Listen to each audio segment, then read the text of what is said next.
잠깐 소개 올리겠습니다. 중앙대학교 고려신학대학원을 졸업하시고 미국의 비브리칼 신학대학원에서 구약학 전공하셨고 또 신학 석사학위 취득하셨고 남아프리카 공화국의 포체스트롬 대학에서 구약학 박사학위 취득하시고 고신대학교에서 구약학 교수 역임하셨고 또 고신대학교 구약학 교수로 재직하셨고 2009년부터 지금까지 고려신학대학원장으로 재직하고 계십니다.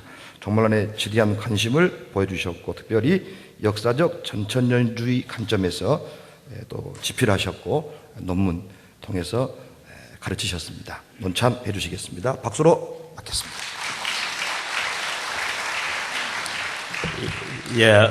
너무 힘드시겠지만은 10분만 하겠습니다. 그러니까 자리를 끝까지 지켜주시면 감사하겠습니다. 제가 오늘 어깨가 좀 피어지는 것 같습니다. 저 주변, 제가 고려신학대학원의 교수로 있는데, 저 주변에 온통 무천년 교수님들 둘러싸여 있습니다. 그리고 우리 한국 신학계에는 거의 무천년주의 신학이 지배를 하고 있습니다. 그래서 전천년설을 주장하는 우리 전천년주의자들은 참 많이 위축되어 있었는데 오늘처럼 이 전천년주의가 이렇게 확실하게 성경적이다. 그리고 체계적으로도 맞다. 신학적으로 맞다. 이런 신학 학술대회를 가지게 된 게 얼마나 감사하게 생각하는지 모르겠습니다. 우리가 천년왕국이다 하면 예수님 재림 이후에 있는 사건입니다. 그래서 천년왕국이 전천년이든지 무천년이든지 무슨 상관이 있느냐. 일단 예수님 재림하고 나면 그 뒤에 가서 보면 되지 않겠느냐. 그렇게 생각합니다. 천년왕국 그 한 주제만 가지면 충분히 별로 관심 없을 수도 있습니다.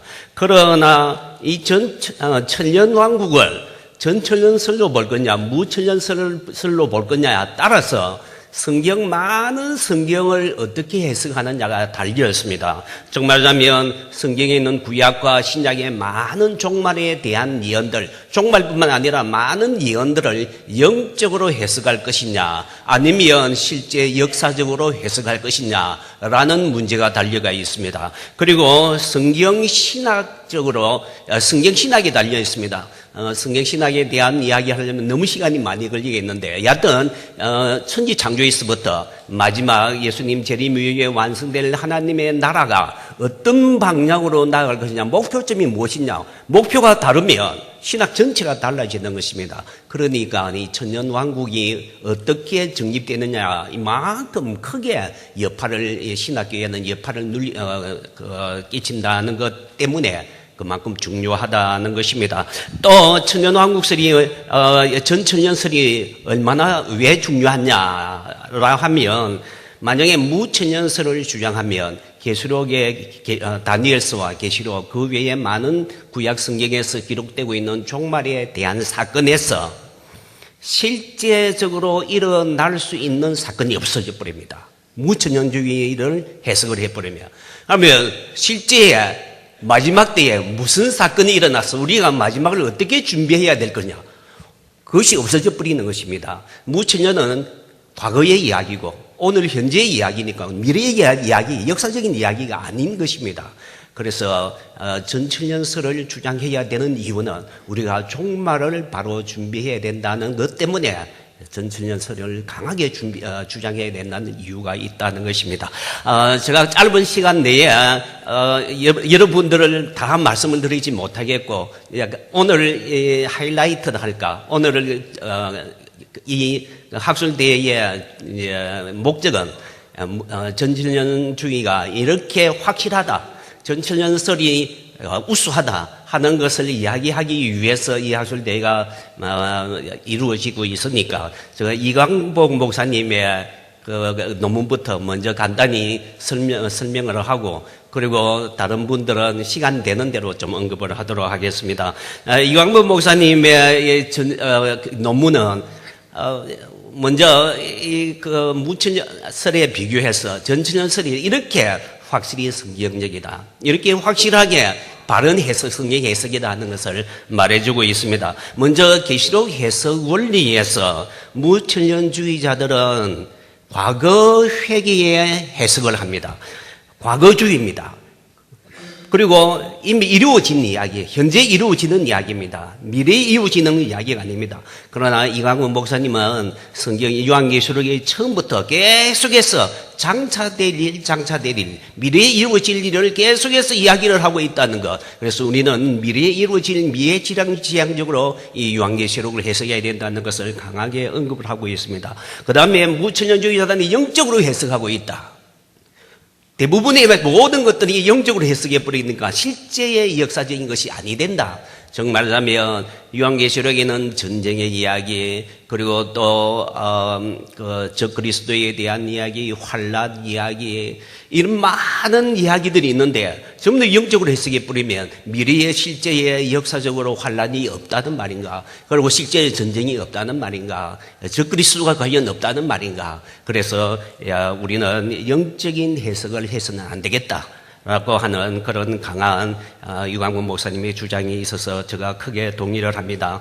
사탄의 길방 문제에도 무천년주의자들은 사탄의 활동이 약화된 것을 의미하는 것이다, 그렇게 이야기하는데, 유광훈 목사님은 본문에 보면 사탄을 결박하고 무적갱이에 잠그었고 그 위에 임봉까지 하고 삼중사중의 장치로 이 사탄을 완전히 묶어 놓았다. 그래서 영향력 감소, 그리고 사탄의 활동이 약화됐다는 표현으로서는 도저히 받아들일 수 없는 것이다 라고 해서 저는 확실히 동의를 합니다. 하늘에서 왕노릇하는 것이 아니라 땅에서 왕노릇하는 것이다. 그리고 살았어라는 것은 육체적인 부활을 의미하는 것이다. 이것도 저는 충분히 동의합니다. 목배인 자가 살았어요. 목배인 자가 사는 것은 육체적인 부활이죠. 그리고 또 요한계시록 20장 4절에는 이 목배인 자들이 살아서 액제이산인데, 그런데 이 살아서를 무천년주의자들은 저 하늘에 올라가는 것, 저 하늘나라에서 왕노릇하는 것으로 해석을 하는데, 그러나 5절에 보면 나머지는 살지 못하도록, 거기 또 액제이산이 같이 나오는데 거기에는 육체적인 부활로 하면 앞에는 영적인 부활, 뒤에는 육체적인 부활이다 하면 어떻게 되겠느냐? 문맥에서도 맞지 않다. 그런 이광복 목사님의 그 해석에 극전적으로 동의를 합니다. 그 다음에 재림 이후에 왕도를 해야 된다. 현재의 왕도를 아니다는 것. 그리고 19장과 20장의 연속성에도 이것은 분명히 20장은 19장 이후에 와야 된다 하는 것, 이런 것들을 저는 확실히 따르게 됩니다. 이한수 목사 교수님의 박형룡 박사님과 이광훈 목사님의 종말론 비교, 한국의 전천년주의를 그렇게 뿌리를 내리게 한 박형룡 박사님에 대한 이야기가 참 감명 있게만 잘 들었습니다. 그리고 그것을 거의 완성하다시피, 그리고 꽃을 피운 이광훈 목사님의 그 활동 너무나 잘 묘사를 했다라고 생각되어집니다. 그런데 그 양쪽의 어떤 활동상과 양쪽의 어떤 주장들은 나열을 하고 비교를 했지만은, 그러나 그런 주장들 뒤에 이한수 교수님의 자신의 견해는 무엇인지, 자신이 어떻게 이것을 풀어나가야 되는지, 양쪽이 다른 점이 있는데 이 다른 점은 자신은 어떻게 볼 것인지에 대한 제시는 전혀 없는 것에 대해서 너무 아쉬움을 느낍니다. 이한수 교수님이 원래는 전천년주의자가 아니었다가 이제 바뀐다고 이야기를 하시는 거 너무 다행스럽습니다. 그래서 자신의 견해가 충분히 여기에 발표되지 않은 것 같는데, 앞으로는 이한수 교수님의 자신의 견해가 좀 더 밝혀지면 좋겠다 싶습니다. 전승욱 박사님의 원래의 초대교회와 교부 시대에 전천년주의가 확실하게 자리를 잡았는데, 그 이후에 영적인 해석, 알레고리칼 해석이 들어옴으로 해서 무천년주의가 들어오고, 그리고 또 이 전천년주의가 종교개혁 이후에 퓨리탄들에 의해서 다시 부활하고, 또 미국을 거쳐서 한국에도 전천년주의가 이처럼 한국의 초대교회가 왕성했다는 것, 거기에 대한 고무적인 이야기를 말씀을 해 주셨습니다. 블룸버그 박사님의 그 문제도 우리 앞에서 논평하신 분이 충분히 말씀을 했기 때문에 생략을 하도록 하겠습니다. 그런데 블룸버그 교수님이 시간이 없어서 하지 않은 마지막 부분이 있습니다. 그 마지막 부분 여러분 그 책의 278페이지를 하나 보시기 바랍니다. 블룸버그 교수님이 글은 썼는데 발표는 하지 않은 부분, 제가 거기에 잠깐 언급을 한 적이 있습니다. 거기에 보면 제가 한번 읽어보겠습니다. 저자는 예수님 재림 때에 아마겟돈 전쟁에서 싸운 군대는 파괴되지만 모든 회개하지 않는 사람들이 다 죽임을 당한다는 의미는 아니라고 본다. 천년왕국에서도 그리스도 통치에 복종하지 않는 생존자가 여러 나라에서 살아가고 그들이 결혼하고 번성하여 지구를 치운다. 왕이신 예수가 평화롭게 다스리기에 나라는 더 이상 상대로 전쟁을 하지 않습니다. 그리고 부활한 성도들이 구역을 나누어서 그들을 다스립니다. 이것이 역사적 전천년주의자들의 어떤 기본적인 입장입니다. 저도 여기에 동의합니다. 이광복 목사님은 아니다라고 했습니다. 이광복 목사님은 천년왕국에는 무험한 완전한 부활한 완전한 부활체들만 영광스러운 몸만 참여한다. 라고 말씀을 하시는데 저는 블룸버그 교수님이 말씀하신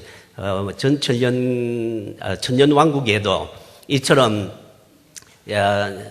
그 마지막 아메게돈 전쟁에서 예수님 심판 뒤에 남아있은 그 왕국들이 아직 존재하고 성도들이 그들을 통치하는 그런 것으로 저는 이 블룸버그 교수님의 것을 동의를 하고 싶습니다.